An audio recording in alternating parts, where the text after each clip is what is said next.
The Canadian Grand Prix may be over, but its impact is just beginning, and not for the reasons you'd expect from a Formula One race. Once again, the FIA is in the spotlight, and not for good reasons. Inconsistencies, questionable stewarding decisions, and what some fans now believe is an undeniable favoritism toward British drivers have set social media ablaze. Let's get right into it, because this isn't just about one bad call. This is about a pattern that fans, and some drivers, are finding harder to ignore.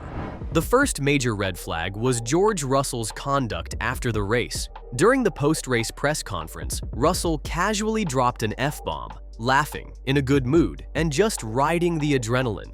No big deal, right?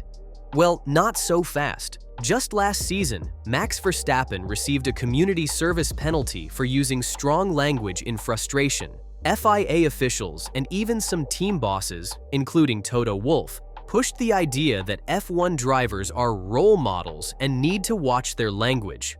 The message was clear: say the wrong word even once and you pay the price. So where was that same energy for Russell? No fine, no reprimand, not even a raised eyebrow. Suddenly, that role model standard seemed optional, or at least selectively enforced. Now, it's important to say this: George Russell didn't do anything awful.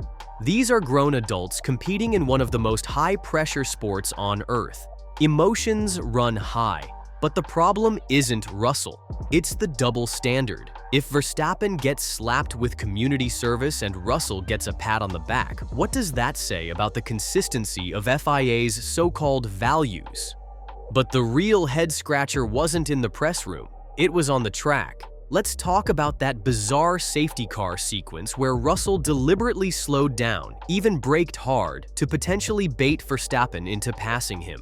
Red Bull immediately filed a protest. They claimed it was unsportsmanlike and unsafe. The stewards, however, weren't convinced. Despite confirming that Russell did in fact brake during a moment that required caution, they concluded it wasn't erratic. They took Russell's word at face value, that he was just trying to encourage the safety car to speed up, and moved on. No penalty, no warning, no nothing. Compare that to what happened to Sergio Perez in Singapore 2022.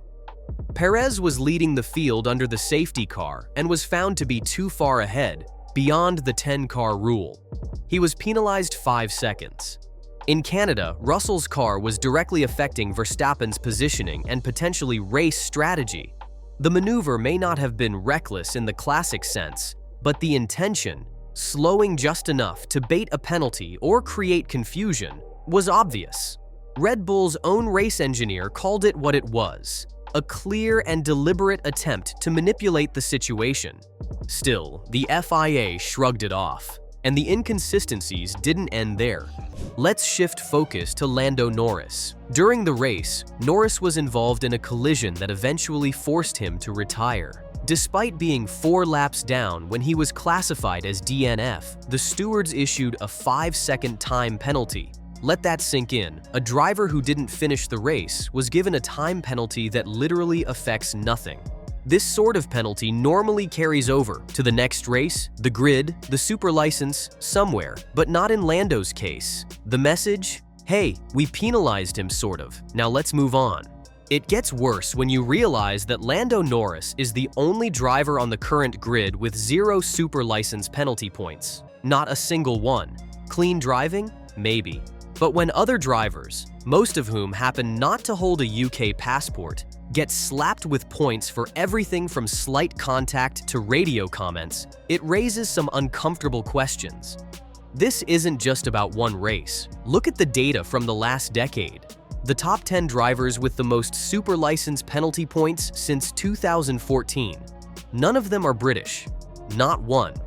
Either the UK breeds saints behind the wheel, or something about FIA enforcement is selective. Now let's talk about Yuki Tsunoda. During FP3, Oscar Piastri brushed the wall and limped back to the pits with a damaged McLaren. Tsunoda, who was behind him, overtook Piastri on the main straight. This wasn't some aggressive dive bomb. It was a measured, careful move to avoid debris. It wasn't unsafe. In fact, you could argue it was smart driving. But what did the FIA do? They gave Tsunoda a 10-place grid penalty. That's right. For passing a damaged car off the racing line to avoid an even worse accident, Yuki was punished as if he'd caused a crash. No allowance for common sense, no recognition of context. Now, compare that to Piastri himself. He finished the session in a visibly unsafe car. That's a clear violation under FIA regulations, especially after Perez received a 3-place grid penalty for the same thing last year in Barcelona. But did Piastri get penalized? Not even a slap on the wrist. It's decisions like this that are driving fans nuts. How can the FIA justify punishing Tsunoda while ignoring the very situation that forced his hand? Again, the rules don't seem to apply equally. And again, the leniency appears to go to the driver with a British passport. Red Bull's attempts to challenge the call were brushed aside. No review, no nuance, just penalty stance. So, at this point, what are we supposed to think? If you're not driving under the Union Jack, do you just have to race twice as clean and hope for the best? Even Max Verstappen has publicly voiced frustration. He's joked that he doesn't have the right passport to catch breaks in Formula 1. And after this weekend, can you really say he's wrong? Let's be clear, this isn't about hating British drivers. Norris, Russell, Hamilton, they're all world-class talents. None of them are asking for favors. But when you see race after race where questionable decisions benefit the same group of drivers, you start to wonder whether the problem isn't the drivers. It's the institution that governs them.